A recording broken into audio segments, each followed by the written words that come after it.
When it comes to probably top 5 most wanted crossovers on my list, I would always have wanted a Pokemon and Monster Hunter collaboration. I mean, the sheer artwork I've seen for it is absolutely immaculate as a whole here. But that's not what we're here to talk about today. We're here to talk about, can the Monster Hunter from the main Monster Hunter, by the way, the one we play as, survive in the Pokemon world? How would he hunt? How would he react to Pokemon and humans living together and working together? Let's find out. So when it comes to Monster Hunter and Pokemon, we do have to talk about the scaling. Not just for Elder Dragons and, higher up legendary Pokemon, but for some of the basic ones as well. Because again, the Monster Hunter may be dealing with a lot of basic Pokemon. And I mean, it's very possible as well that he could definitely become a Pokemon master. I mean, shoot, matter of fact, I might even cover that in this video. So when we actually go over the tiering for Monster Hunter here and Pokemon, they actually have a pretty similar tiering system. They actually do scale to each other hand in hand here, and some of the things I can't show because again I would get copyright strike here, but I hope you guys trust me enough to actually provide this information. So when it comes to Pokemon and basic Pokemon, basically your first 3 evolutions to some of your pseudo legendaries, right? You actually have your mountain level as a low end. Again, your lowest end for a basic Pokemon is mountain level. This comes from Pokemon like Gigalith and even a Pupitar are able to topple over mountains with their strength, or just by simply falling on it, they're able to crush mountains. Then you have Tyranitar, who is the evolved state of Pupitar, and then you have your pseudo legendaries that will scale to that as well, and some of your dragon types, because again, dragon types are kind of like the top of the top when it comes to power. They would scale to island level, and even being able to fight against base legendaries, this would put them at planetary. And then you have your legendaries like Rayquaza, Groudon, the Creation Trio, all that would actually be out-of-versal beings. But where does the Monster Hunter himself scale to? And again, like I did say earlier, this was going to update my Monster Hunter scaling a bit because my good friends on Discord, shout out to them, with Dalmador, or at least Shah Dalmador, is able to create a river of stars for Earth to admire. A river of stars can be created by this Elder Dragon, all right? This would put this Elder Dragon at multi-solar system at the very least. Basically, multi-solar system, or you could maybe argue low galaxy level. Again, you could argue that as we will only have 4,000 stars. Now, again, this is a Shao Dalmador, and we do know that Dalmadors have formed the Rotten Vale. Now, whether it's a Shao Dalmador or a fully grown, Shao Dalmador or regular Dalmadors, it still remains to be seen. But if we do account for those things and Xeno'jiiva was able to kill multiple of them, this will put Xeno'jiiva around the galaxy level standards. There's also a quote in the World Guidebook that Fatalis is so powerful that the gods feared. Keep in mind, this is when the Tale of Five was around, and the gods were able to create the universe themselves, which would make base Fatalis at least around multiversal. You could actually argue that Fatalis gets higher with the other transformations or the other forms, meaning that Dire Morales and Elatrion would be universal, Fatalis would be multiversal, Red Fatalis would be at least multiversal plus, and you could argue that that White Fatalis is actually complex multiversal, or at least hyperversal. Meaning that the Monster Hunter verse as a whole has some pretty ridiculous scaling and could easily compete with the Pokemon of, easily compete with Pokemon, even legendary Pokemon. And this would make the Monster Hunter himself, you could actually argue like maybe low outer, possibly. And if you use crossovers like the Teppin game, as I used before and as I showed you guys, he would easily reach into the high outerversal category because he's fighting against characters like Dante and Morgan. So easily he could reach that level. But again, in verse, I would actually say he's complex multiversal, or you could even say hyperversal to low outer.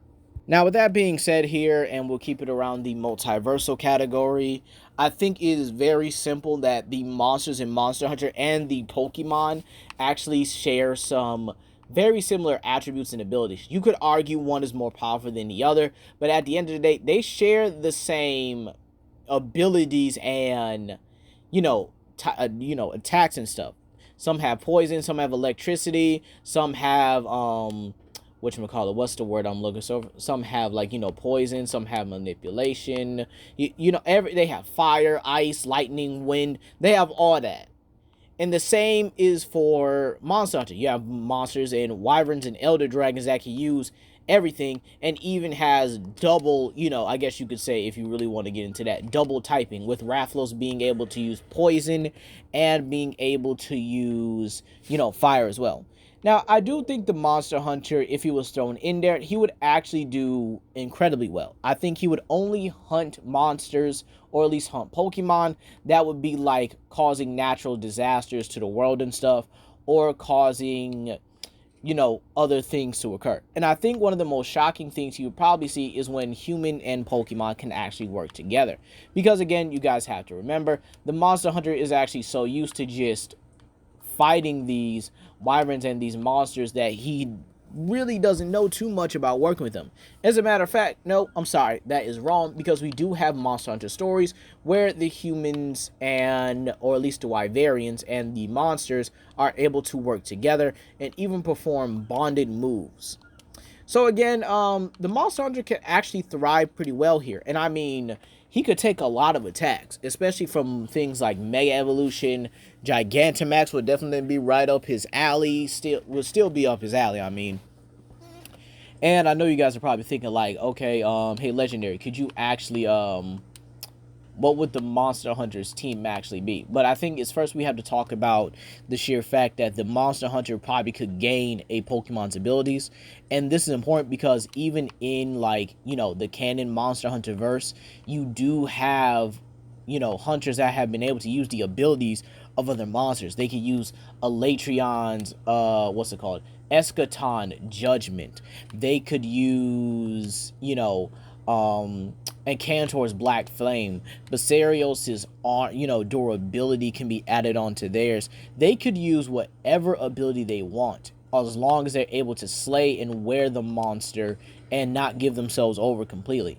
And again, the hunter would only hunt Pokemon that get out of line. So imagine him actually hunting something like Yveltal. Okay, and this is actually going to be a pretty cool armor you guys are going to see in just about a couple minutes here. And let's say he hunts Yveltal. He would actually gain Yveltal's powers and abilities. And that honestly, I think, by himself would just make him unstoppable, because he's literally wearing the literal concept of death. Literally wearing the concept of death on him and just rocking it, And I think that with him being able to do that and him being able to wear this kind of armor, it would make hunting for him a lot easier, as long as he doesn't go full on, I guess you could say, corrupted with this kind of armor here. Because again, some of the armors in Monster Hunter do have some lore to where they're able to corrupt the hunter. Alright, literally take over the hunter's body and eventually become the monster himself, which is actually pretty dark, but again, pretty cool at the same time. I'm just saying, pretty dark but pretty cool. So imagine the Monster Hunter with the abilities of Yveltal, being able to drain the life force out of his opponent, being able to literally send souls to the afterlife, being the literal god of death for however long he wants to wear the armor, being able to unleash a death field that's able to wipe out all life in the area. Or he could probably have Gengar's abilities of being able to teleport, maybe paralyze people, use its shadow manipulation, maybe even have things like even poison abilities. Or maybe he could get Machamp's extra strength on top of his own, making the hammer blows, I would have to say, 10 times more deadlier, because again, geez, I can't imagine how the strength of a Machamp would actually work with a Monster Hunter's hammer with it as well. And now we're at the point where you guys are probably wondering what his team should be, right? So for the Monster Hunter's starter Pokemon, I'm definitely going to give him a Typhlosion. I definitely think him raising a Cyndaquil all the way to a mighty beast like Typhlosion goes way hard. Sorry, way too hard. Next up, I think he would definitely catch a Noivern. The Dragon and Dark typing definitely suits the needs here.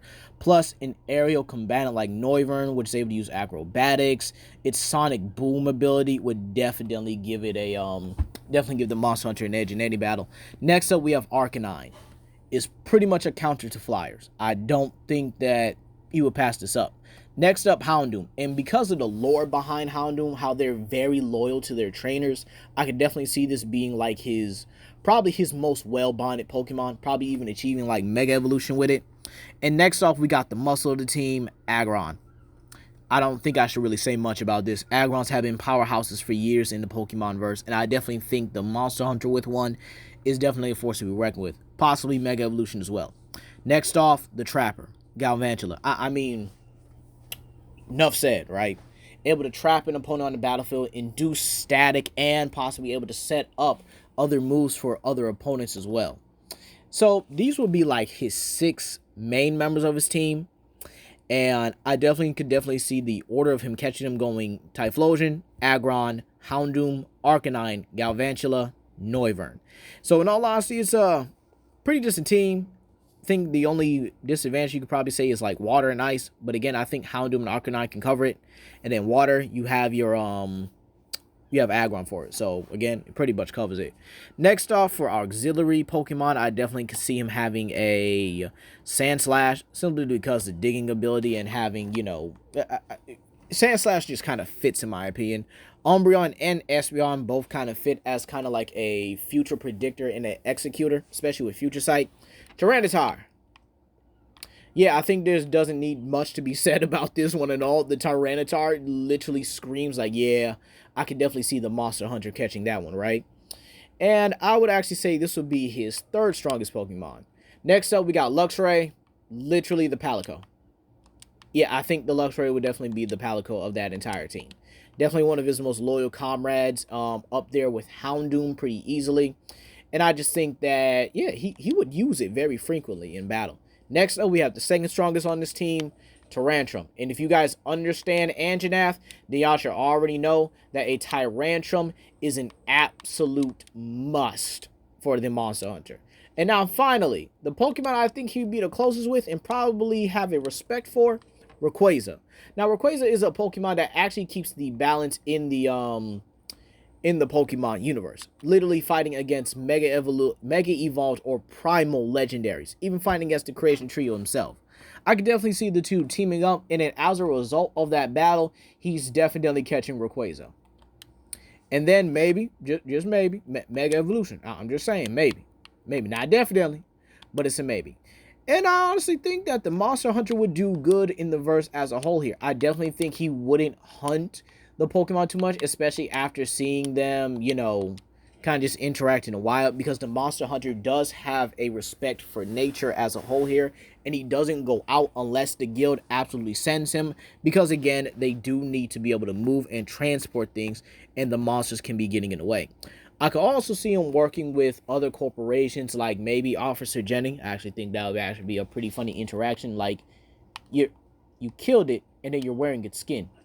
Yeah, is that wrong? I mean, well, kind of yes, maybe, no, I mean, I don't know, exactly, see, so there's no problem, right?